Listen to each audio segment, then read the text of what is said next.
Okay അഫ്നാസെ സുഹൈലെ റെക്കോൺ the go നമ്മളെ രണ്ടാമത്തെ podcast ആണ്. ഫസ്റ്റ് നമ്മൾ ഫുട്ബോളിലെ കുറെ വർത്താനം പറഞ്ഞു. ഇതില് വേൾഡ് കപ്പ് സ്വറകൾ അഫ്നാസും സുഹൈലാണ് നമ്മളെ കൂടെ. അപ്പോൾ തുടങ്ങല്ലേ?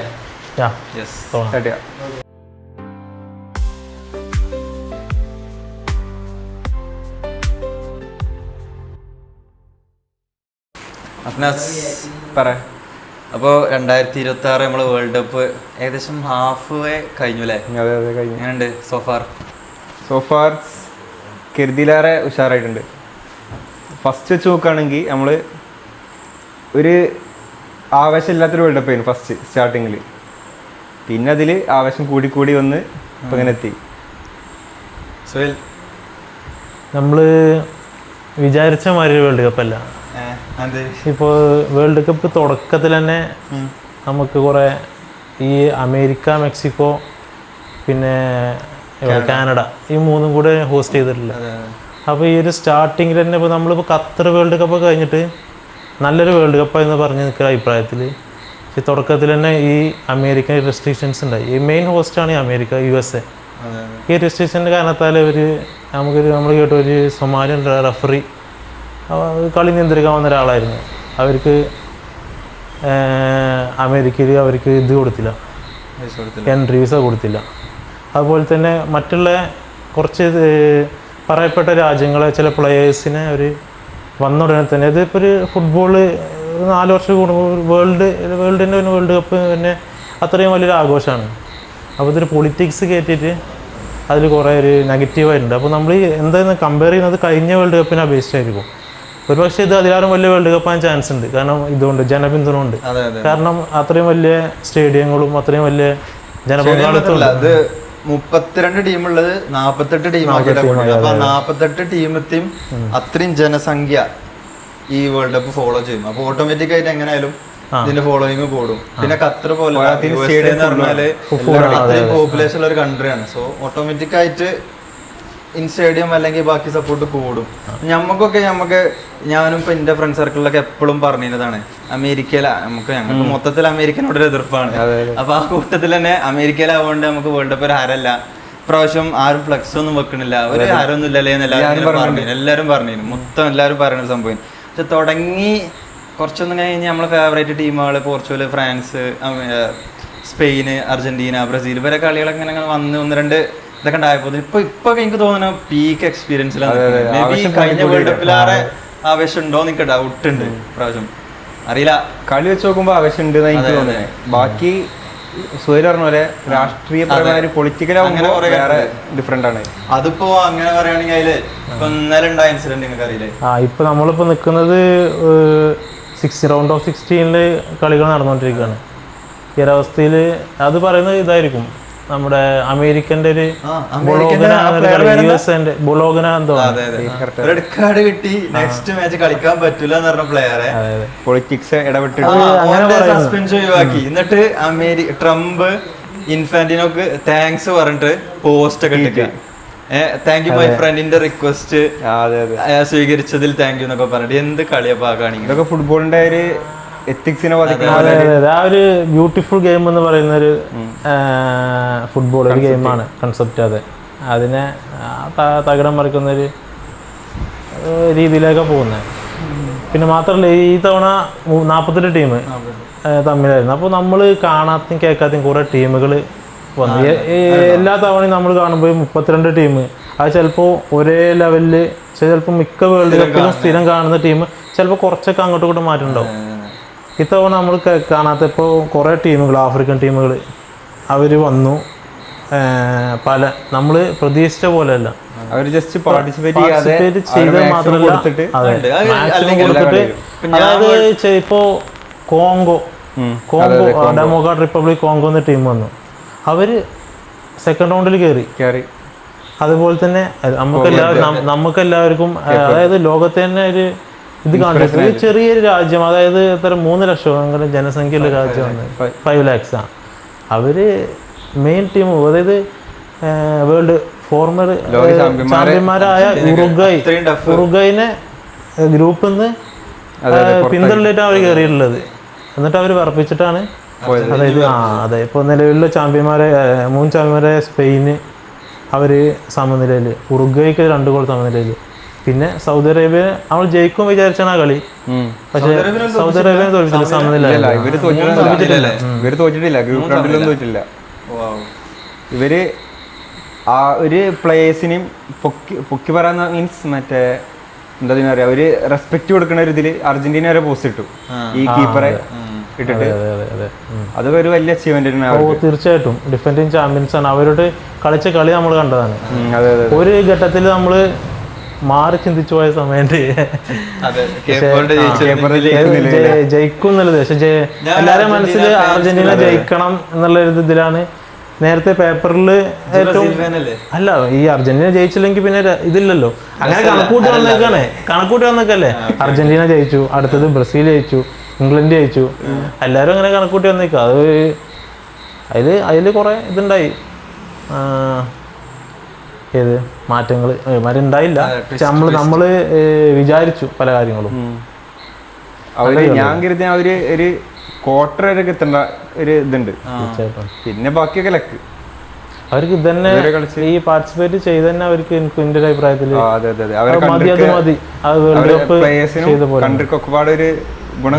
ഓല് മാത്രല്ല ഇപ്രാവശ്യം ശരിക്ക് അണ്ടർഡോഗ്സ് അല്ലെങ്കിൽ ചെറിയ ടീമുകൾ എന്ന് പറഞ്ഞു വന്നോലൊക്കെ ഞെട്ടിച്ചിക്കണ്. ഇപ്പൊ നോർവേ 28 കൊല്ലത്തിന് ശേഷം വേൾഡ് കപ്പ് കളിക്കുന്ന സംഭവം. ഹാളൻഡ് അല്ലെങ്കിൽ ഓഡിഗാർഡ് പ്ലേയേഴ്സ് ഉണ്ടെങ്കിലും ആരും ഇത്രക്ക് ടോപ്പ് ആയിട്ട് ഒരു പെർഫോം ചെയ്യുന്ന പ്രതീക്ഷയില്ല. പറയുമ്പോ മോശം കളിയിലും അല്ല, ഓല ശരിക്കും ഡോമിനേറ്റ് ചെയ്തിരുന്നു എല്ലാം വെച്ച് നോക്കുകയാണെങ്കിൽ. അതെ, അവരെന്നെ അങ്ങനെയൊക്കെ ഓരോ ട്വിസ്റ്റുകളും. പിന്നെ ഫിനിഷ് ചെയ്യാത്ത ഒരു പ്രശ്നം മാത്രം. ബ്രസീലിനെ നമ്മൾ പറയുമ്പോൾ ബ്രസീലിന് എൻ്റെ ഒരു അഭിപ്രായത്തിൽ അവർ ഇത്തവണ വന്നത് ഒരു ഫേവറേറ്റ്സ് ആയിട്ടല്ല വന്നേക്കുന്നത്. അത് മറ്റു ടീമുകൾ അർജന്റീന ആയാലും ഫ്രാൻസ് ആയാലും മുന്നേ ഒരു ലിസ്റ്റ് ഇട്ടിട്ടുണ്ട് ഇത്ര പ്ലേയേഴ്സ് എന്നുള്ളതിൽ. ബ്രസീലും തോറ്റ് പല ടീമുകളിലും തോറ്റിട്ട് പിന്നെ ഒരു കോച്ചിനെ മാറ്റി ആ കോച്ച് ഒരു ടീമിനെ ഉണ്ടാക്കിയെടുത്ത് അവരിങ്ങനെ കളിച്ചു വന്നേക്കാണ്. അതിൽ കുറേ തോറ്റിട്ടുണ്ട്. ഇപ്പോൾ ഫ്രാൻസിനേറ്റും അതിന് ജപ്പാനേറ്റും പിന്നെ വേറെ ഇതില് ഫ്രണ്ട്ലി തോറ്റു. അതേപോലെ ബൊളീവിയ ഏതൊരു ടീമിനായിട്ട് പോയിട്ട് തോറ്റൊക്കെ വന്നേക്കുന്നത് എനിക്ക് ഓർമ്മയില്ല. ഫ്രണ്ട്ലിയിൽ ഇപ്പൊ ലാസ്റ്റ് കഴിഞ്ഞത്. പിന്നെ ഈജിപ്തിനായിട്ടൊക്കെ ജയിച്ചിട്ടുണ്ട് ലാസ്റ്റ്. പിന്നെ ഇതേപോലെ തന്നെ അർജന്റീന വന്നത് ഇതേപോലെ തന്നെയാണ്. അവരെ ആവറേജ് ആയിട്ട് ടീം, പക്ഷെ അവര് ഫസ്റ്റ് കളിച്ച ഇന്റർനാഷണൽ ടൂർണമെന്റ് തന്നെ അവർ കപ്പടിച്ചു ആ കോച്ചിനെ വെച്ചുകൊണ്ട്, കോപ്പ അമേരിക്ക. പിന്നെ വേൾഡ് കപ്പ് അടിച്ച്. അങ്ങനെ അവർക്കൊരു ബേസ് ഉണ്ടായി. സ്പെയിൻ അർജന്റീനയുടെ കാര്യം പറയുമ്പോ ഞാൻ ശരിക്ക് മയാമിന്റെ കളി കറക്റ്റ് ഫോളോ ചെയ്യില്ലെങ്കിലും അതും അർജന്റീനന്റെ ഫ്രണ്ട്ലിയൊക്കെ നമ്മള് വാച്ച് ചെയ്യലോ, എന്താ നടക്കണെന്ന് അറിയാലോ. ഞാൻ വിചാരിച്ചതിന് മെസ്സി ഒക്കെ ഏകദേശം തീർന്നിക്കണ്, പഴയ പോലെ ആരതൊന്നും ഇല്ല. വേൾഡ് കപ്പ് തുടങ്ങിയപ്പോ ചെങ്ങായിന്റെ മട്ടും ഭാഗം മാറിയില്ലേ, എന്ത് കളിയോന്. അതിനൊപ്പം ഈ ചെക്കന്മാരൊപ്പം പിടിക്കണ അതേപോലെ ഈ പ്രായത്തിലും ശരിക്കും ഞാൻ റൊണാൾഡോ ഫാനാണ്, എന്നാലും ഉള്ള പറയാലോ മെസ്സി ഇപ്പൊ നിക്കണ വേറെ ലെവൽ. റൊണാൾഡോ 38-ാമത്തെ വയസ്സിൽ ഇമാര് കളി കളിച്ചിട്ടില്ല വേൾഡ് കപ്പില് കളിച്ചിട്ടില്ല. മെസ്സി പണ്ടൊക്കെ വേൾഡ് കപ്പിലും നാഷണൽ ടീമിലും ആവുമെന്ന് പറഞ്ഞിട്ട് ഇപ്പൊ വേൾഡ് കപ്പ് എന്ന് കേട്ടാ അവന് എംബാപ്പെ. പിന്നെ പോർച്ചുഗലിന്റെ എന്താ അഭിപ്രായം എന്താ ഇത്തവണ? പോർച്ചുഗൽ നമ്മള് ഏറ്റവും നല്ല ടീമാന്ന് എഴുതിയിട്ട് വന്നിട്ടാണ് ഇപ്പോ നിലവിൽ 32 കയറി. പക്ഷെ പോർച്ചുഗൽ പ്ലേയേഴ്സ് കൊണ്ട് സമ്പന്ന ടീം, പക്ഷെ കളിയിൽ വെച്ച് നോക്കുകയാണെങ്കിൽ ഒരു ടാക്ടിക്സ് ഇല്ലാത്തൊരു ടീം, ഒരു ഒത്തൊരുമ ഇല്ലാന്ന് അറിയില്ല. പക്ഷെ അത് കണ്ടോല് പറയാം ഒത്തൊരുമ ഉണ്ട്. എനിക്ക്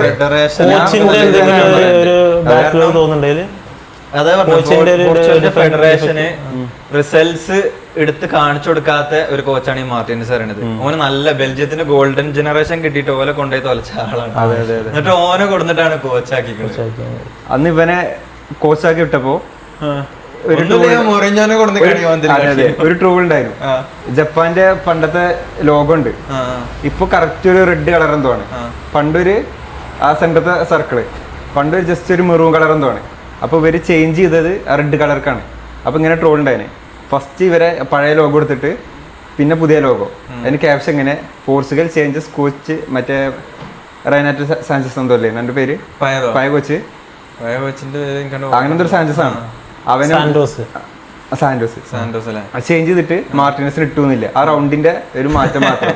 സർക്കിള് അങ്ങനെ ട്രോള്. Okay okay. അൾട്ടിമേറ്റ് ട്രോളായിരുന്നു. പക്ഷെ പോർച്ചുഗല് ഫെയിലിയർ ആണെന്ന് പറയണ്ടെങ്കിലും ഒരേ ഒരു കിരീടങ്ങളല്ലേ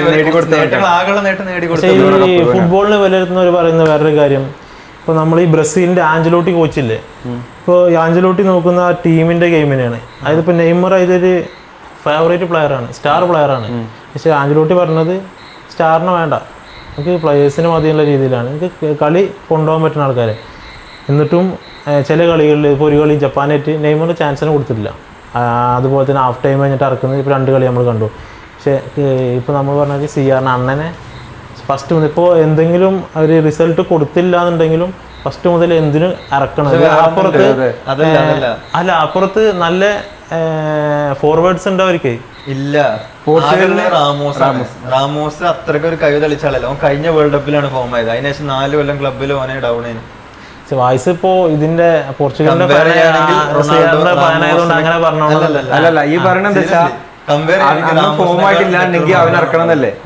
അത് വേറെ പ്രശ്നമുണ്ട്. ഇവൻ ഇറക്കിയാല് ഒരു ഇമ്പാക്ട് കൊടുക്കാൻ കഴിയുന്ന ഉറപ്പുണ്ടെങ്കിൽ ഇറക്കാൻ പറ്റുള്ളൂ. അതൊന്നും തരുന്നില്ല. അതെ, ഈവൻ വേൾഡ് കപ്പിന്റെ മുമ്പുള്ള ക്വാളിഫിക്കേഷൻ മാച്ചുകൾ നോക്കിയാലും പോർച്ചുഗലിന് വേണ്ടി ഏറ്റവും കൂടുതൽ ഷൈൻ ചെയ്തിട്ടുള്ള ഒരു പ്ലെയർ റൊണാൾഡോ ആണ്. സ്ട്രൈക്കർ, ഏറ്റവും കൂടുതൽ ഗോൾ അടിച്ച റൊണാൾഡോ ആണ് എല്ലാത്തിലും. സോ അങ്ങനെ വരുമ്പോ എങ്ങനെയാലും കോച്ച് ഈ ഒരു സംഭവം. പിന്നെ ഈ പറഞ്ഞ ചിന്തിക്കാം, ഒരു സെക്കൻഡ് ഹാഫ് ഒരു 60-70 മിനിറ്റ് ആകുമ്പോ സബ് ചെയ്യണം. അതിന്റെ ഒരു അഭിപ്രായത്തിൽ ചെയ്യണം നിർബന്ധം. അപ്പൊ ഒരു ഇമ്പാക്ട് എന്തെങ്കിലും കൊടുക്കാൻ കഴിയുന്നുണ്ടെങ്കിൽ കഴിയും. ഇപ്പൊ ലാസ്റ്റ് മാച്ചിൽ അവനെ അണ്ണനൊപ്പം ഇറക്കി.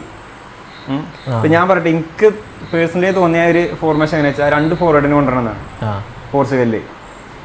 2 ഫോർവേഡ്, പിന്നെ ഒരു 4 മിഡ്, 4 സെന്റർ. സംഭവം ഇയാൾ ഈ മിഡിൽ 4 ആളെ വെച്ചിട്ട് ചെയ്യണം. എന്തുകൊണ്ടാ വെച്ചാല് പോർച്ചുഗലിന് മിഡാണല്ലോ റിച്ച്, അതുകൊണ്ടായിരിക്കും. ചാൻസ് സംഭവം എല്ലാ പ്ലേയേഴ്സിനും കളിക്കാൻ ചാൻസ് കൊടുക്കേണ്ടി പോകും. പക്ഷെ അങ്ങനല്ല, ഞാൻ എന്റെ ഒരു ഇതിൽ എങ്ങനെ വെച്ചാൽ 4-4-2 എന്നുള്ള ഫോർമേഷൻ കൊടുന്ന ഈ കോച്ചിന് ഒന്നുകൂടി സാറാവും. ഇപ്പോ പോർച്ചുഗലില് ഹാളൻഡിനെ പോലത്തെ ഒരു പ്ലെയർ ഉണ്ടെന്ന് വിചാരിച്ചു. അങ്ങനെയാണെങ്കിൽ റൊണാൾഡോ സബിലായിരിക്കും. ഒരു കാലത്ത് അങ്ങനെ അത് ഇല്ലാത്തതുകൊണ്ടാണ് എല്ലാരും പറയുന്നത്. അതിന് മാത്രം ക്രിട്ടിസൈസ് ക്രിട്ടിസിഷൻ ഓന് അർഹിക്കണില്ല. സീരിയസ്ലി ഞാൻ ന്യൂട്രൽ ആയിട്ടാണ് സംസാരിക്കണേ. ഇവൻ എന്തെങ്കിലും ചെയ്താൽ അപ്പോത്തിന് മീഡിയം ആൾക്കാരും ലോകം കുറ്റം പറയും. റൊണാൾഡോക്ക് പാസ് കൊടുക്കണില്ല എല്ലാവരും പ്രതീക്ഷിക്കുന്നത് ആൾക്കാർ എക്സ്പെക്ട് ചെയ്യാൻ വളരെ വലുതാണ്. അവന്റെ പ്രൈം എന്നൊക്കെ അവൻ എന്നോ ഇറങ്ങിയിരിക്കണേ. അതാണ് പാടില്ല, അത് പാടില്ല. പക്ഷെ റൊണാൾഡോന് പകരം ഇറക്കാൻ പറ്റിയ, ഫസ്റ്റ് ലെവലിൽ ഇറക്കാൻ പറ്റിയ ആള് സ്ക്വാഡിലില്ല. അതാ പ്രശ്നം. അതെ, ബെസ്റ്റ് ഫിനിഷർ. അപ്പോൾ നമ്മളിങ്ങനെ ഇങ്ങനെയാണ് ബ്രസീലിന്റെ കളി, കുറഞ്ഞ ആളുകൾ ടച്ചുകളെ കിട്ടിയ അവസരം ഫിനിഷ് ചെയ്യും. അങ്ങനത്തെ പ്ലേയേഴ്സ് ആണല്ലോ, പ്ലെയർ ഉണ്ടല്ലോ. അല്ല, റൊണാൾഡോ എന്ന് വെച്ചാൽ ഒരു വിങ്ങറിന് സ്ട്രൈക്കർക്കായി കട്ടിയില്ലേ മാറ്റി ഇനി വേറെ ടീമിക്ക് റൊണാൾഡോ ഒരു വിങ്ങത്തെ പ്ലെയറിന് സ്ട്രൈക്കർക്കായി മാറിയ പ്ലെയറാണ്. അതായത് ഇപ്പൊ എംബാപ്പെ എങ്ങനെ റയലില് കളിക്കണേ അതേപോലെ PSG എങ്ങനെ കളിച്ചിരുന്നത് ജസ്റ്റ് നോക്കിയാൽ മതി. PSG കറക്റ്റ് വിങ്ങല്ലേ. എങ്ങനെ അത് മെസ്സി റൈറ്റിംഗ് അല്ലല്ല, മെസ്സി റൈറ്റിംഗ് അർജന്റീന. പക്ഷെ ഇവനെങ്ങനെ വെച്ചാൽ ഇവൻ എപ്പോഴും ഫ്രീ പൊസിഷനല്ല, ഇപ്പം പ്ലേ മേക്കറോട് കളിക്കുന്നത്. ഇവന്റെ കറക്റ്റ് ഇല്ല പൊസിഷനാണ് കൊടുത്തില്ല. പ്ലേ മേക്കിംഗ് അതേപോലെ അതിൽ ഫിനിഷിങ് ചെയ്യും. അത് അവന്റെ ഏറ്റവും വലിയ ക്വാളിറ്റിയാണ്, പ്ലേ മേക്കിംഗ്. സ്റ്റേജ് പിന്നിടുമ്പോഴേ ഈ പ്ലേയേഴ്സ് മാറി മാറി അങ്ങനെ ഇതായിട്ട് വരും. ഇപ്പൊ നെയ്മറിന്റെ കാര്യം മറ്റേ സാന്റോസിൽ കളിച്ചപ്പോൾ CF ആയിട്ട് കളിച്ച പ്ലെയറാണ്. പിന്നെ ലെഫ്റ്റ് വിങ്ങിലാണ്, പിന്നെ ബാസില് അതേപോലെ തന്നെ PSG കളിച്ചത്. ഇപ്പോൾ ആൾ വന്നത് സെക്കൻഡ് സ്ട്രൈക്കറോ അല്ലെങ്കിൽ അറ്റാക്കിംഗ് മിഡ്ഫീൽഡർ ആയിട്ടാണ് അധികം കളിക്കുന്നത്. സാന്റോസിലും പിന്നെ അതിന് മുമ്പ് ഏതിലും PSG അല്ല, അൽ ഹിലാൽ കളിച്ചപ്പോ ഹിലാല് കുറച്ച് ആ കാര്യം പറയുകയാണെങ്കിൽ ഒന്ന് പ്രത്യേകം പറയണം. ഈ ചെങ്ങായി ഇവിടെ മുംബൈക്ക് കളിക്കാൻ വരുന്നുണ്ട്. മുംബൈക്ക് ഗോയക്ക മുംബൈക്ക് അൽ ഹിലാലും മുംബൈ എഫ് സി തമ്മിൽ AFC ചാമ്പ്യൻസ് ലീഗിൽ മാച്ച് വന്നു. അപ്പോ ഈ ചെങ്ങായിന്റെ കളി ഒന്ന് കാണാനുള്ള ബോധ്യമുണ്ട്. ഞങ്ങൾ ടിക്കറ്റ് കൊടുത്ത് വെയിറ്റ് ചെയ്ത് കിട്ടാത്ത ടിക്കറ്റ് ബ്ലാക്കിലൊക്കെ എടുത്ത് വെയിറ്റ് ചെയ്ത് നിൽക്കുന്നു. കറക്റ്റ് കളിന്റെ ഒരാഴ്ച 2 ആഴ്ച മുമ്പ് പരിക്കേറ്റ് ഓ സ്ക്വാഡിലില്ല. പറയാനില്ല ഓനെ കരുതി ടിക്കറ്റ് എടുത്ത് നിന്നതാണ്. പരിക്ക് പറ്റുന്ന സ്വാഭാവികം. പക്ഷെ പരിക്ക് കൊണ്ട് കരിയർ തളിച്ച ഒരാൾ ഇവനാണ്. ശരിക്കും സത്യമാണ്. ഈ പറയുമ്പോ എല്ലാവരും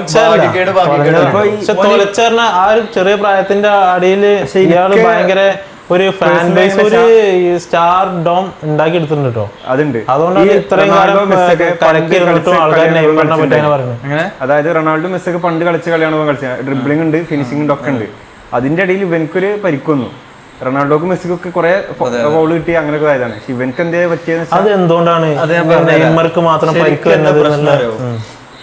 ഹോൾ ബ്രസീൽ അങ്ങനെയാണ്. ഇവര് ഹാർഡ് വർക്ക് ചെയ്യണോലല്ല. ഓല് കഷ്ടപ്പെട്ടും പട്ടിണി കിടന്ന് വന്നിട്ടുണ്ടാവും. പക്ഷെ വന്ന് കയ്യിൽ കുറച്ച് പൈസ വന്നപ്പോൾ സ്വഭാവം മാറും. പിന്നെ കള്ളുകൂടി, എല്ലാരും ബ്രസീലുകാർ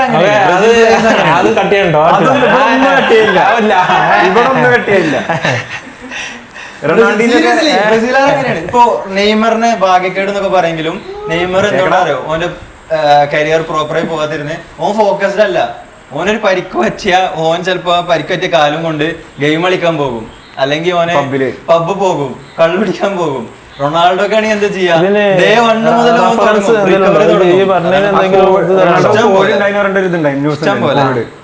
കോവിഡ് അന്നടക്കം അവന് പ്രാക്ടീസ് ഹാർഡ് വർക്ക് ചെയ്യുന്നു. ഇത് മാറിയിട്ട് നമ്മള് ഫാൻ ഫൈറ്റ് ആയി മാറുന്നുണ്ട്. ഞാൻ റൊണാൾഡോ മെസ്സി റൊണാൾഡോക്കാൾ എത്രയോ മുന്നിലാണ് ഞാൻ പറഞ്ഞു. ഞാനൊക്കെ പറയണമെന്നുണ്ടെങ്കിൽ ഞാൻ ട്രൂ ആയിട്ട് പറയുന്നതുകൊണ്ടാണ്. മെസ്സി അതാണ്. ബ്രസീലിയൻ പ്ലേയേഴ്സ് എന്താ വെച്ചാല് ഭയങ്കര സ്കിൽഡ് ആയിട്ടാ വരിക. പക്ഷെ ഇവര് തീരെ കമ്മിറ്റ്മെന്റ് എടുക്കൂല. ബ്രസീലിൽ നല്ല കമ്മിറ്റ്മെന്റ് എടുക്കുന്നതായിട്ട് ഞാൻ കണ്ടിട്ടില്ല. കുറച്ചാളുള്ളൂ. ഒന്ന് നമ്മള് പഴയ കാക്ക ഉണ്ട്, റിക്കാർഡോ കാക്ക. പിന്നെ ഒന്നിപ്പോ നമ്മളെ കസമീറോ ഉണ്ട്. Marcelo Casemiro. കാരണം ഓന് എന്തോ ഇഞ്ചുറി പറ്റി കുറച്ച് തടിക്കുക ചെയ്തിരുന്ന ആളാ. ഓന്റെ കരിയർ കൊറേ കളിച്ചിരിക്കുന്നു. കേസ് പെട്ട അതൊന്നും കേസല്ലേ, പോയില്ലേ, കരിയർ പോയില്ലേ. അങ്ങനെയാണ് ഇപ്പൊ ഹക്കീമിന്റെ ഒക്കെ കരിയർ. വൈഫ് കൊടുത്ത എന്തോ അല്ലേ, രണ്ടും വേറെയാണ്.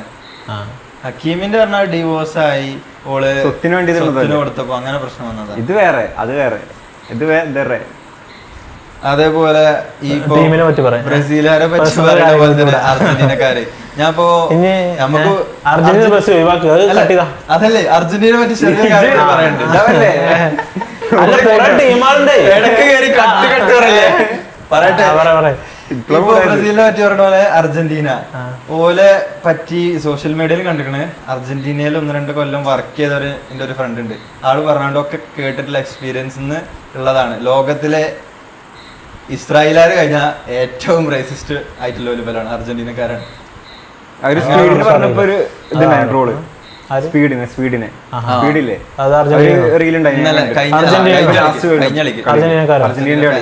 അർജന്റീന ഫാൻസ് പിന്നെ മങ്കിയെന്നോട്ടോ അങ്ങനെ എന്തോന്ന് വിളിച്ചു, അങ്ങനെ എന്തോന്ന് വിളിച്ചേ. കറക്റ്റ് എന്താ വേറെ റൂൾ ഉണ്ടല്ലോ, ഫേസ് പൊത്താൻ പാടില്ല കളിന്റെ ഇടയിൽ. ആ റൂള് വന്നത് എന്തുകൊണ്ടാണ്? വിനീഷ്യസിന്റെ ആ റൂളിന്റെ പേര് അവനായിട്ട് വിനീഷ്യസ്. അല്ല, വിനീഷ്യസിന്റെ പേരല്ല, ആ വിളിച്ച പേരെന്താ കറക്റ്റ്? മറ്റേ അന്ന് കഴിഞ്ഞ വേൾഡ് കപ്പില ചാമ്പ്യൻസ് ലീഗിലാണ്. ചാമ്പ്യൻസ് ലീഗ് അല്ലേ, ചാമ്പ്യൻസ് ലീഗ് മൊറീനോന്റെ ടീം ബെൻഫിക്കാണെന്നുണ്ട്. ഒരു ബ്ലൂ ജേഴ്സി പ്ലെയറുടെ പേരെന്താ? അവന്റെ പേരാണ് അവന്റെ പേരാണ് ആ റൂളിന് ഇട്ടിട്ടില്ല, ഈ റൂളിന്. അത് വെച്ചിട്ട് ഇത്തവണ ഒരാൾക്ക് ഇത് കൊടുത്തല്ലോ, റെഡ് കാർഡ് മെക്സിക്കോ അല്ലേ, അല്ല കൊടുത്തിട്ടുണ്ട്. ടീമില് കൊളംബിയത്തെ ആർക്കാന്നറിയില്ല, ഒരു ന്യൂസ് ഞാൻ കണ്ടു. അങ്ങനെ വേറെ ഏതെങ്കിലും ടീമിനെ കയറി പോഞ്ഞ്. നമ്മൾ പോർച്ചുഗൽ ഡിസ്കസ് ചെയ്തു. പോർച്ചുഗലിന്റെ കളി ഇപ്പൊ നമ്മൾ ഇന്ന് കാണും. ഈ സ്പെയിനിനെറ്റ് എന്താണ് എന്റെ ഒരു ഇന്നത്തെ മാച്ചിനെ പറ്റി പറയാനില്ല. ഇവര് നേഷൻസ് ലീഗ് ഫൈനൽ കളിച്ചില്ലേ രണ്ട് ടീമും, ആ കളി കളിക്കുകയാണെന്നുണ്ടെങ്കിൽ നല്ല കളിയാവും. അല്ലാന്നുണ്ടെങ്കിൽ സ്പെയിൻ സിംപിളായി ജയിക്കും. ഇപ്പൊ ഈ ഒരു 2026 വേൾഡ് കപ്പിലെ 2 കളി കമ്പയർ ചെയ്യാം 2 ടീമിന്റെ. അങ്ങനെ പറയുന്നുണ്ടെങ്കിൽ ഞാൻ ഇപ്പൊ പറയാം മൊറോക്കോ. അതല്ല ഇപ്പൊ ഇന്നത്തെ പോർച്ചുഗൽ സ്പെയിനിന്റെ കളി കംപ്ലൈന്റ് ചെയ്ത് അതാ പറഞ്ഞേ. ഇപ്പത്തെ കളി വെച്ച് നോക്കുകയാണെന്നുണ്ടെങ്കിൽ സ്പെയിൻ സിമ്പിളായി പക്ഷെ പറയാൻ പറ്റില്ല, വേൾഡ് കപ്പ് ആണ്, എന്താ സംഭവിക്കാൻ അറിയാൻ പറ്റില്ലല്ലോ. പിന്നെ ഓരോ പ്ലേയേഴ്സിന്റെ മെന്റാലിറ്റിയും ഓരോ കളിന്റെ. ഈ പോർച്ചുഗലത്തെ ബ്രൂണൊക്കെ ഉണ്ടല്ലോ, എന്ത് കളിയാണ്, സീന് കളിയാണ്. യുണൈറ്റഡിൽ ഓന് ഗോട്ടായി മാറി, യുണൈറ്റഡിലത്തെ ഗോട്ടായി ഓൻ മാറി, ശരിക്കും മാറിയിട്ടുണ്ട്, ലെജൻഡ് ആയിട്ടും ഒക്കെ ആയിട്ട് മാറി. അതൊരു ടീമിന്റെ. അപ്പൊ മാഞ്ചസ്റ്റർ യുണൈറ്റഡ് എന്ന് പറഞ്ഞാൽ ചിലപ്പോ അപ്പുറത്തും കളിക്കുന്നത് അതുപോലെ പ്ലേയേഴ്സ് ആയിരിക്കും. യുണൈറ്റഡ് അല്ലെന്ന് പറഞ്ഞാൽ അങ്ങനെ, അല്ലെങ്കിൽ ഒരു ക്ലബ് ആയതുകൊണ്ട് അത്രയും കാലം ഒരുമിച്ച് കളിക്കുന്ന ബോണ്ടുള്ള ഇതേകരം. ഇത് പെട്ടെന്ന് വന്നിട്ട് ഇപ്പൊ ബെർണാഡോനെയും അല്ലെങ്കിൽ ജാവനേഴ്സിനെ ഒക്കെ ഒരുമിച്ച് കണ്ടിട്ട് ചിലപ്പോ അവര് ഒക്കെ ചിലപ്പോ ഇവർ തമ്മിൽ ഇതും മറ്റേ ഇതും കാണും. യുണൈറ്റഡില് ഇപ്പൊ എല്ലാം പുതിയ പ്ലേയേഴ്സാണ്.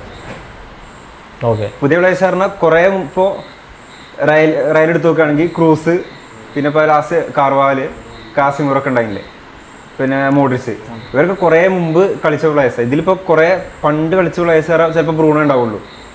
പിന്നെ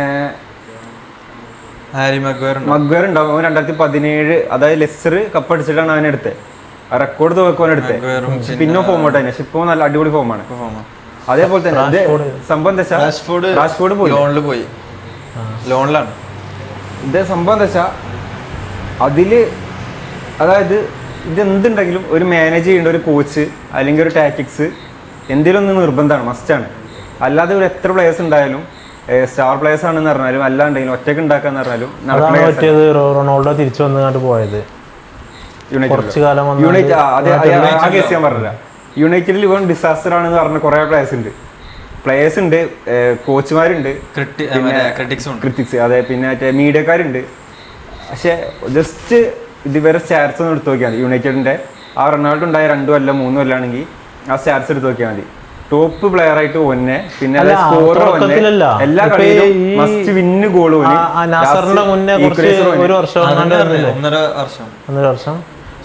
ബെഞ്ചിലിരുന്നു. അത് ഇവ വന്നപ്പോ കോച്ചിനോ വന്നതിന് ശേഷമാണ് പ്രശ്നങ്ങൾ വഷളായത്. ഇതുവരെ അവിടെ ഓക്കെ ആയിരുന്നു. കാരണം അല്ല ഓന് റൊണാൾഡോ ഈ ടെൻഹാഗിന് എങ്ങനെ വെച്ചാൽ ചെക്കന്മാരെ വേണ്ടേ, യങ് പ്ലേയേഴ്സിനെ ശരിക്കും വേണ്ടേ. അത് ഇവന്റെ കളി ശൈലി അറിയുന്ന എല്ലാവരും പറഞ്ഞാണ് ഇവന് ചെക്കന്മാരെ നടക്കുള്ളൂ, യങ് പ്ലേയേഴ്സിനെ വേണ്ടുള്ളൂ. പക്ഷെ ഇവൻ സ്റ്റാർട്ടിങ് തന്നെ പറഞ്ഞത് റൊണാൾഡോ അങ്ങനെ ഇതിലുണ്ട്, എന്താ പ്ലാനിലുണ്ട്, റൊണാൾഡോനെ യൂസ് ചെയ്യും, അങ്ങനെയൊക്കെ തന്നെ പറഞ്ഞിട്ടില്ലേ. അതുകൊണ്ടൊക്കെ തന്നെ നിന്നിട്ടില്ലേ. ഇപ്പൊ ഈ യങ് പ്ലേയേഴ്സ് മറ്റൊരു ടീം വല്ലാതെ തെന്നി പോവാതെ ഫ്രാൻസിന്റെ ഒരു കളി ഇത്തവണ എല്ലാവരും നല്ലൊരു, ഇപ്പോൾ ഫ്രാൻസിന്റെ ഫാൻസ് ആണെങ്കിലും ഇപ്പോൾ ഔട്ട്സൈഡ് ഫ്രാൻസ് ആണെങ്കിലും ഫ്രാൻസിനെ നല്ലൊരു രീതിയിലാണ് പറഞ്ഞു വെച്ചത്. കാരണം അത്രയും ടീം സ്ട്രെങ്ത് ഉള്ള ടീമിന്റെ ഫസ്റ്റ് 11 ആണെങ്കിലും ബെഞ്ച് സ്ട്രെങ്ത് ആണെങ്കിലും എല്ലാം നല്ല നല്ല ക്ലബ്ബിൽ കളിക്കുന്ന സ്റ്റാർ പ്ലേയേഴ്സാണ്. ഇപ്പോൾ നിലവിലുള്ള ഒരു ഫോം നോക്കുകയാണെങ്കിൽ നല്ല ഫോമാണ്, നല്ല യങ്സ്റ്റേഴ്സാണ് അധികം. എന്താണ് അതിനെക്കുറിച്ച് ഫ്രാൻസിൻ്റെ ഈ വേൾഡ് കപ്പിലെ ആ ഒരു കളിനെ പറ്റി എന്താ പറയുക? ഫ്രാൻസ് അവർ 2022 എങ്ങനെ നിർത്തി അതേപോലെ തന്നെ സ്റ്റാർട്ട് ചെയ്തിട്ടില്ലേ. അത് ആ കളി തന്നെ എപ്പോഴും കളിക്കണം. അതായത് അവരെടുത്തിടാൻ പറ്റിയൊരു ടീം ഉണ്ട് വെച്ചാൽ ഉണ്ട്, പക്ഷെ പെട്ടെന്നും കഴിയില്ല. എന്തായാലും നല്ല കോമ്പറ്റീഷൻ നോക്കുമ്പോൾ അതെ നല്ല കോമ്പറ്റീഷൻ കൊടുത്താണ്ട് അവസാനിപ്പിച്ച ഒരു ടീം തന്നെ. പക്ഷെ ഇനി എന്താ വെച്ചാൽ മൊറോക്കും ഫ്രാൻസ് അല്ലേ നേരിടുന്ന ആ കളി, അത് നല്ല സ്പീഡ് കളിയാവും. രണ്ടും ഒരുപോലെ സ്പീഡാണ്. പക്ഷെ ഫ്രാൻസിന് എൻ്റെ അഭിപ്രായത്തിൽ കുറച്ചും കൂടെ ടെക്നിക്കലി കയറി പോകാൻ പറ്റും എന്നാണ് എൻ്റെ ഫ്രാൻസിന്റെ പ്ലേയേഴ്സ് അത്രയും ചെയ്യാണ്. കാരണം മൊറോക്കോനെ കൗണ്ടർ അറ്റാക്കിൽ ഭയങ്കര രണ്ടിലും സ്പീഡ് പ്ലേയേഴ്സ് ആണല്ലേ. പിന്നെ കുറച്ച് എക്സ്പീരിയൻസ് പറഞ്ഞ പോലെ ടോപ്പ് പ്ലേയേഴ്സ് ഉള്ളത് ഫ്രാൻസിലാണ്. ഈ കോച്ച് അവർക്ക് വേൾഡ് കപ്പ് നേടിക്കൊടുത്ത കോച്ചാണ് 2018 ടോപ്പ് കോച്ച്. ഇത് അവന്റെ ലാസ്റ്റ് ടൂർണമെന്റ് ആയിരിക്കും. ഇത് ശരിക്കും പറഞ്ഞാൽ കഴിഞ്ഞ ടൂർണമെന്റിലൊക്കെ പോകുന്ന ഒരു റൂമർ ഉണ്ടായിരുന്നു 2022. പക്ഷെ ഇവര് ഫൈനലിൽ എത്തിച്ചുകൊണ്ട് എനിക്ക് തോന്നുന്നു അങ്ങനെ ഇതായതാണ്. അല്ലെങ്കിൽ പിന്നെ സിദാൻ അങ്ങനെയൊക്കെ പറഞ്ഞ് കേട്ടിട്ടുണ്ട് പേരാള്. പ്രാവശ്യം മിക്കവാറും മാറുണ്ടാവും. മാറുണ്ടാവും. സിദാനാണ് കൗണ്ടർ ടീം. കുറച്ച് പ്ലേയേഴ്സ് ഉണ്ട്. എംബാപ്പയൊക്കെ റയലില് ഒരു ഹാഫ് മുക്കാൽ ഒരു ജനുവരി വരെയൊക്കെ ഭയങ്കര കളി കളിച്ചിരുന്നു. പിന്നെ കോച്ചൊക്കെ മാറി ഓന് കുറച്ച് പൊസിഷനൊക്കെ അൺകംഫർട്ടബിൾ ആയി, കുറച്ചൊന്നും ഡൗൺ ആയി. എന്നാലും പോയി എന്ന് പറയാൻ പറ്റൂല. ടോപ്പ് സ്കോർ ആണല്ലേ, ടോപ്പ് സ്കോർ ഓൻ തന്നെയാണ്. കാരണം ഹാഫ് കഴിഞ്ഞപ്പോത്തിന് അത്യാവശ്യം അടിച്ചു കൂട്ടി. എംബാപ്പെ 2018 എംബാപ്പെ വേൾഡ് കപ്പിൽ വരുന്നത്. 18 കഴിഞ്ഞിട്ട് പിന്നെ 22 പിന്നെ മൂന്നാമത്തെ വേൾഡ് കപ്പ്. അതിൽ തന്നെ ഒരു എംബാപ്പെ ടീമിനെ ഇതാക്കി ചാമ്പ്യൻസ് ആക്കിയത്. അതായത് ഇവന് 2022 ക്യാപ്റ്റൻ അല്ല ഇത് അങ്ങനല്ല. എംബാപ്പെ അന്ന് വന്ന് എംബാപ്പേന്റെ ഇതിലാണ്, എംബാപ്പെ ആ വേൾഡ് കപ്പിലാണ്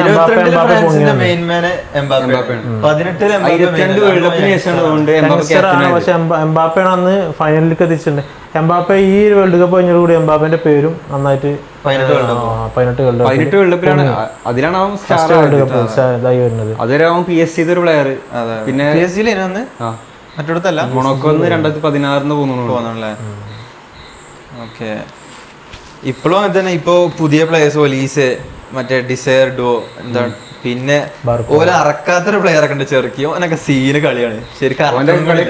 ഇതില്ല, അതായത് കളിക്കുന്നത് ഒരേപോലെ പ്ലേയേഴ്സ് ആണ്. അതാണ് മെയിൻ. സബില് പെരും കളിക്കാരാണ്. അതായത് ഇറക്കിയാലും അവർക്ക് ജയിക്കാന്നില്ല ഒരു ഇതുണ്ട്. പക്ഷെ ബാക്ക് ഒന്നും അത്ര സ്ട്രോങ് അല്ല.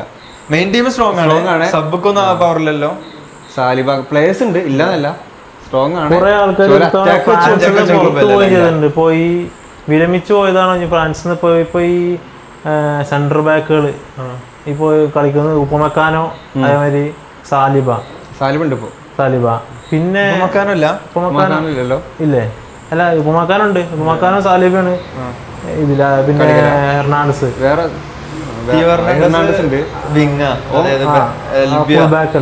ഇവരെ എല്ലാ വിങ്ങും ഫുള്ള് സ്പീഡ് പ്ലേയേഴ്സ് ആണ്. പിന്നെ അവർക്ക് നോക്കേണ്ട പിന്നെ കോണ്ടെ അതന്നെ ഒരു വിങ്, ഈ വിങ് അങ്ങനെ. പിന്നെ ഓലെ ടീമില് എംബാപ്പനെ ഡിക്റ്റേറ്റർ മീംസ് എല്ലാരും കാണുന്നുണ്ടാവും അല്ലേ? അത് കുറച്ച് സീനാണ്. ഇങ്ങനെ ഓരോ കളി കാണും കഴിയുമ്പോഴും ഇവനാണെങ്കിൽ അതിനുള്ള ഓരോ സാധനം കിട്ടും. ഏതൊരു കളി അവരെ കയറ്റിയപ്പോ ക്യാപ്റ്റൻ കൊടുക്കാറുണ്ട്. ഇനി സമയമുണ്ട്. 2 വേൾഡ് കപ്പ് 3 വേൾഡ് കപ്പ് സമയമുണ്ട്. റെക്കോർഡുകൾ തീർത്ത് പോകാൻ പറ്റും സുഖമായിട്ട്. മെസ്സിക്ക് ലാസ്റ്റ് വേൾഡ് കപ്പ് ആണെങ്കിലും ഇപ്പൊ 20 ഗോളല്ലേ മെസ്സി അടിച്ചിരുന്നു ഇതുവരെ. ഇന്നത്തെ നോക്കാം എത്രയാണ് നാളത്തെ 18 കളിന്ന് 18 ഗോളാണ്. കാരണം ഈ 2018 വേൾഡ് കപ്പിലൊക്കെ അതായത് ഇവൻ കളിച്ച 2 കളിയിലും ഫൈനലാണ്. എല്ലാ കളിയും കളിച്ചിട്ടുണ്ട്. ഈ 2018 22 ഒരു ടീമിന് മാക്സിമം എത്ര കളി കളിക്കാൻ പറ്റും, ആ ഫുള്ളും കളിച്ചിട്ടുണ്ട്. ഫ്രാൻസിനെ പറയാനില്ല, ഈ ഭയങ്കര സ്പീഡ് പ്ലേയേഴ്സാണ് ഇതായതുകൊണ്ട്. കഴിഞ്ഞ അർജന്റീനയുടെ ഫൈനല് ലാസ്റ്റ് വെച്ച് 80 മിനിറ്റിന് ശേഷമാണ് ഫ്രാൻസ് ഗോൾ അടിക്കാൻ തുടങ്ങിയത്. ഗോൾ അടിച്ചില്ല. ഹാളണ്ട് എംബാപ്പെ എന്നുള്ളൊരു കമ്പയറിങ് ആവശ്യമുണ്ടോ എന്ന് എനിക്കറിയില്ല. കാരണം എന്താ വെച്ചാൽ എംബാപ്പെ ഒരു ഹാൾഡ് കളിക്കണ പോലെ ഒരു സ്ട്രൈക്കർ അല്ല. ഒരിക്കലും കളിക്കുന്നുണ്ട്, ഇറങ്ങിപ്പോയി ബോൾ എടുത്ത് കളിക്കുന്നുണ്ട്, കളി ഉണ്ടായി കൊടുക്കുന്നുണ്ട്. ടീമിലൊന്ന് ഇറങ്ങി ചേർന്ന് കളിക്കുന്നുണ്ട്. ഹാളിന്റെ എങ്ങനെ വെച്ചാൽ കിട്ടിയ ബോൾ ഫിനിഷ് ചെയ്യും. ബോക്സിന്റെ ഉള്ളിൽ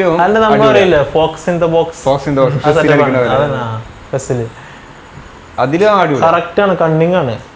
ഇന്നലത്തെ ഓവറ് പവർ കൊടുത്ത് അടിച്ചൊന്നല്ല, പെർഫെക്റ്റ് കോണ്ടാക്ട് കൊടുത്തിട്ടാണ്. നമുക്കറിയാം അങ്ങനെ അടിച്ച ഗോൾ ആവുന്നില്ലതില്. അതിലൊരു ഇതുണ്ട്, അഡ്വാൻറ്റേജ് ഹാളൻഡിന്റെ ഫിസിക്കല് സ്ട്രെങ്ത്. ഇന്നലെ ഞാനൊരു കളി കണ്ടപ്പോ ശ്രദ്ധിച്ച്, മറ്റേ മഗല്ലസ് ആളനെ പോയിട്ട് അടിച്ചാ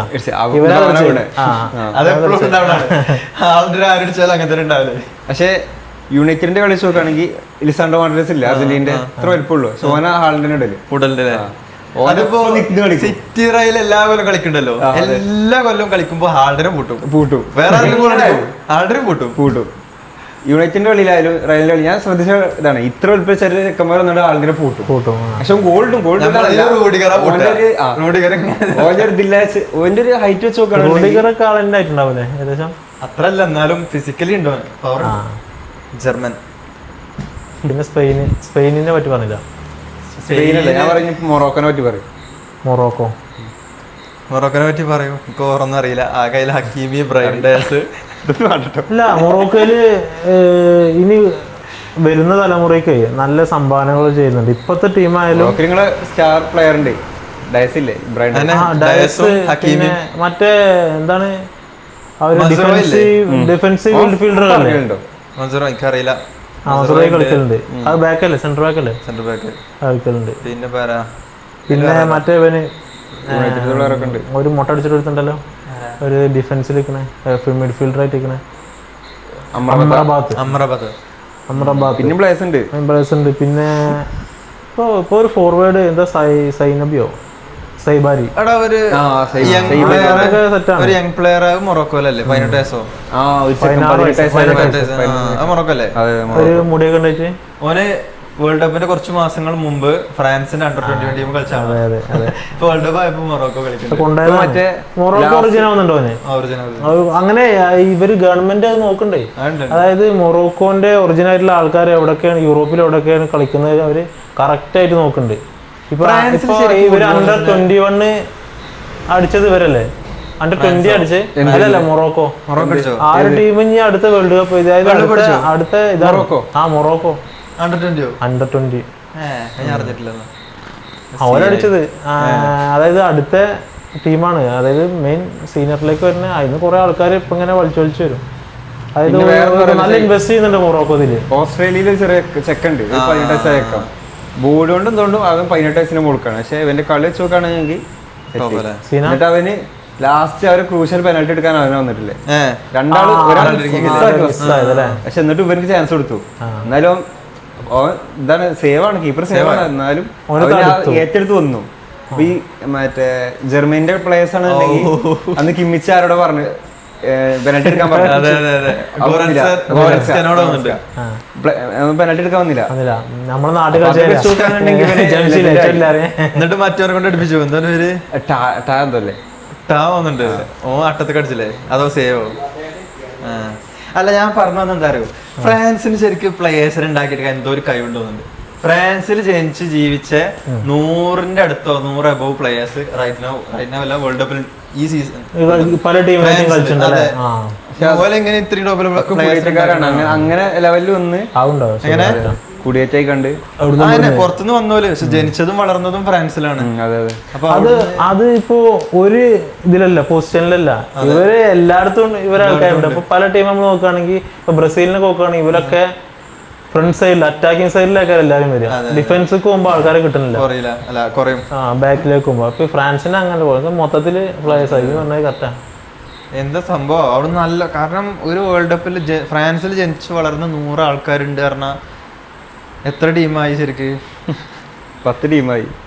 ഒരു ടീം 24 ആളെ സ്ക്വാഡേക്കാർ. അങ്ങനെ നോക്കിയാലും 4 ടീം ഫ്രാൻസിന്നായി. ഒരു സ്റ്റാർ ടീമായിരുന്നു ജർമ്മനി.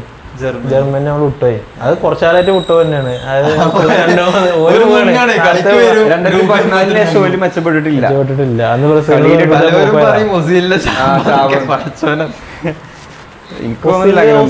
കളിച്ചിട്ടില്ലേ?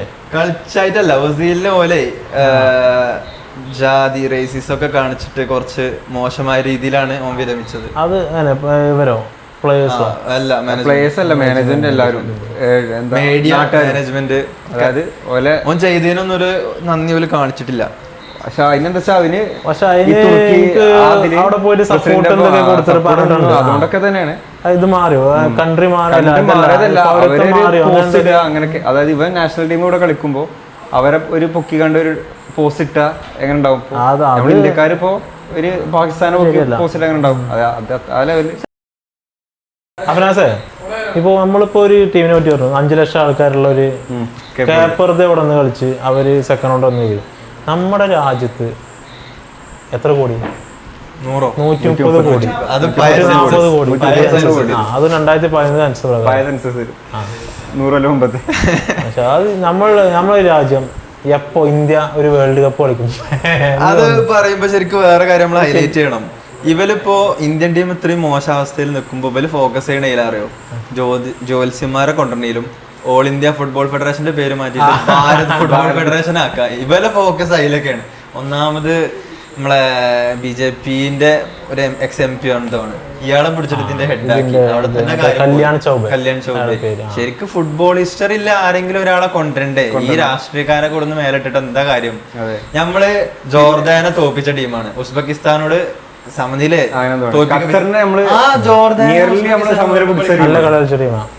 നമ്മളെ പീക്ക് പോയി. പിന്നെ ഉസ്ബെക്കിസ്ഥാനൊക്കെ തവണ കളിച്ചല്ലേ? അതെ, ഇത് വന്നല്ലേ, ക്വാളിഫൈ വന്നല്ലേ? എന്നാലും ശരിക്കും നമ്മൾ ആ പോയിക്കാണ് ഇപ്രാവശ്യം നമ്മള് വേൾഡ് കപ്പ് കളിച്ചിരുന്നു. നമ്മളൊക്കെ വേൾഡ് കപ്പ് കളിക്കണ്ടെങ്കിൽ ഈ വേറെ നമ്മുടെ ഇന്ത്യയില് ഈ ക്രിക്കറ്റിന് കൊടുക്കുന്ന ആ ഒരു ഗവൺമെന്റ് സപ്പോർട്ട് കൊടുക്കുന്നില്ല എന്നൊരു ഇത് വിമർശനം. അതെന്താ ഉണ്ട്? ഇപ്പോ ഏഷ്യൻ ഗെയിംസ് വരുന്നുണ്ട് ഈ കൊല്ലം വന്നിട്ടുണ്ട്, ഈ കൊല്ലം അടുത്തല്ലോ. ആ ഏഷ്യൻ ഗെയിംസിന് ഫുട്ബോൾ ടീമിനെ പറഞ്ഞയക്കണ്ടെന്നാണ് ഇന്ത്യന്റെ സ്പോർട്സ് കൗൺസിലിന്റെ തീരുമാനം. അപ്പൊ റീസൺ ചോദിച്ചപ്പോ ഞങ്ങൾക്ക് മെഡൽ കിട്ടണ പോലെ മതി, ഇവരെ പറഞ്ഞിട്ട് എന്തിനാണ് ഏഷ്യൻ ഗെയിംസിന് കൊണ്ടുവരണം? എന്തിനാ അവലൊക്കെ പറ്റുക? ഒരു ഏഷ്യൻ ഗെയിംസ് കിട്ടിയിട്ട് അതിന് പോകാൻ പറ്റാതെ അതുപോലെ ബഡ്ജറ്റും സീനാണ്. ഇന്ത്യൻ ഫുട്ബോളിന് ആനുവലി കൊടുക്കണ ബഡ്ജറ്റ് നമ്മളെക്കാൾ എത്രയോ ചെറിയ രാജ്യങ്ങളായ ഉറുഗ്വൈ അങ്ങനെ പല ടീമുകളെയും ചെറിയ പെർസെന്റേജ് ആണ് ഇന്ത്യൻ ഫുട്ബോൾ ടീമിന് ബഡ്ജറ്റ് കൊടുക്കുന്നത്. ഇത്രയും കുറഞ്ഞ ബഡ്ജറ്റ് കൊടുക്കുന്നത്. അത് അപ്പൊ അതിന്റെ ഒപ്പം ക്രിക്കറ്റിന് എടുത്ത് നോക്കുകയാണെന്നുണ്ടെങ്കിൽ ക്രിക്കറ്റിന് അതിന്റെ ഒരു 100 ഇരട്ടി ഒരു പ്ലേയേഴ്സിന് എടുക്കാൻ അതിലേറെ കിട്ടുന്നുണ്ട്. ഈ ഇതിന് പുറത്തുനിന്നേ, അതായത് കോർപ്പറേറ്റുകളുടെ ഒരു സ്പോൺസർഷിപ്പ് എന്ന് പറയില്ലേ, അത് ഈ ഒരു ഫുട്ബോളിന് വരുന്നില്ല. അത് കാരണം ഇപ്പോൾ ഈ ISLന്റെ ഇതിൽ നോക്കുകയാണെങ്കിൽ ഇപ്പോൾ ഈ റിലയൻസ് ചെയ്തിരുന്നു 10 വർഷമായിട്ട്. ഇപ്പോൾ ഈ തുടങ്ങിയ മുതൽ 2024 വരെ 14 മുതൽ 24 വരെ 10 വർഷത്തേക്ക് അവരെടുത്തിരുന്നത്. അതിനുശേഷം ആ ബിഡ് എത്ര വലുതാക്കി കൊടുത്തിട്ടുണ്ട്. അതുകൊണ്ട് ഒരു മാറി ആളില്ല. പിന്നെ എന്താ 2-3 ബിഡിനിട്ടിട്ട് വന്നില്ലല്ലോ. എന്നിട്ട് ഈ ഇന്ത്യൻ ഗവൺമെന്റ് എന്താണ് ICC അല്ല, Indian football federation, all India football federation AIF നടത്തിയതാ. അത് കണ്ടില്ലേ, ഒരു സുഖമില്ലാത്തൊരു മാച്ചായി പോയി. കാരണം കളിക്കുന്ന പ്ലേയേഴ്സിനൊക്കെ കേരള ബ്ലാസ്റ്റേഴ്സിനെ നോക്കുകയാണെങ്കിൽ ഒക്കെ കുറെ ലോണിലൊക്കെ വിട്ട് ലോക്കൽ ടീമായിട്ട് വന്ന് കളിപ്പിച്ച് അതൊക്കെ ഇനി സത്യം പറഞ്ഞ ഒക്കെ ഈ പോക്കുവാണെങ്കിൽ ഫെഡറേഷൻ ഒന്ന് പ്രോപ്പറായി കാര്യങ്ങൾ റൺ ചെയ്താൽ നമുക്ക് ചെയ്യാൻ പറ്റും. ജപ്പാനൊക്കെ 2006 പ്ലാൻ ഇട്ടിട്ടുണ്ട്, 2050 ഓല് വേൾഡ് കപ്പ് അടിക്കണം. അതിന്റെ ഓരോ ഫയർ ഓല് പ്രോപ്പറായി പോയിക്കൊണ്ടിരിക്കുന്നുണ്ട്. ഇപ്പൊ ഇതുവരെയൊക്കെ ഓല് പ്രോപ്പറായി തോന്നുന്നുണ്ട്. അങ്ങനെയാണെങ്കിൽ ഓല് പറഞ്ഞ പ്രകാരം 50 ഓല് വേൾഡ് കപ്പ് അടിക്കണം. ഇപ്പൊ തന്നെ ഏഷ്യൻ ടീംസും വന്നിട്ട് എന്തിനാ ഫുള്ള് യൂറോപ്പും അമേരിക്കയും. അതേപോലെ നമുക്ക് ആ ഒരു റൂട്ടിൽ തന്നെ ഈ കുട്ടി ചെറിയ കളിക്കുന്ന ഈ സ്കില്ലുള്ള ഈ ജപ്പാന് രാജ്യമായിരുന്നു. ഓല എന്താ ചെയ്താറോ, ഇപ്പൊ സൗദിയെ കാട്ടിയ പോലെ പണ്ട് ഓലെ ലീഗ് പുറത്തുനിന്ന് ആളെ കൊടുത്തിട്ട് ലീഗ് മെയിൻ ആക്കി. അപ്പൊ ലീഗ് മെയിൻ ആക്കിയിട്ട് ഓല് ഭയങ്കര സ്ട്രാറ്റജിക്കലായിട്ട് ഫുട്ബോൾ റിലേറ്റഡ് അനീമിയകളില്ലേ അതൊക്കെ ഓല് ഉണ്ടാക്കി അതൊക്കെ സ്കൂളിലും കുട്ടികൾക്കും ഇൻജക്ട് ചെയ്തു. ഫുട്ബോൾ അടിപൊളിയാണ് പറഞ്ഞിട്ട്. അപ്പൊ ആ വളർന്നു വരുന്ന കുട്ടികൾ വലുതായപ്പോ ഓല് ഫുട്ബോൾ കളിക്കാൻ ഇൻട്രസ്റ്റഡ് ആയി, അതിമൊക്കെ ഇറങ്ങി. അതിനുള്ള ഫെസിലിറ്റീസ് കൊടുക്കുകയും ചെയ്തു. ഇൻട്രസ്റ്റ് മാത്രം പോരല്ലോ, അപ്പുറത്തെ ഫെസിലിറ്റിയും കൊടുക്കണം. എല്ലാം കൊടുത്തപ്പോൾ ഒരു 10-20 കൊല്ലം കഴിഞ്ഞപ്പോൾ ഓല് ഏഷ്യയിലെ ജയൻസ് ആയി. വേൾഡ് കപ്പിൽ ഏത് ടീമും ഭയക്കണ ഒരു ടീമായി മാറി. അതാ ബ്രസീലിനെക്കാരോട് സമനില കുടിച്ചു വലിയ അവസ്ഥയെത്തിയില്ലേ ബ്രസീൽ വരെ. ഏതായാലും നമ്മൾ ഇനി നല്ല രീതിയിലൊരു കാര്യങ്ങൾ കൊണ്ടുപോകുകയാണെങ്കിൽ ഇന്ത്യക്ക് കിട്ടുമില്ലെങ്കിൽ ഇപ്പൊ പോണ പോലെ പോകും, അതേ ഉണ്ടാവുള്ളൂ.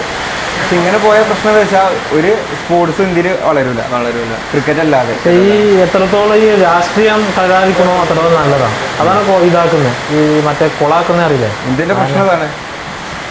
ശരിക്കും ഇന്ത്യ ഒരു ജനാധിപത്യ രാജ്യം ഇല്ലാന്നുണ്ടെങ്കിൽ ഇന്ത്യ എന്നോ വേൾഡ് കപ്പ് ഉണ്ടാവും. മേബി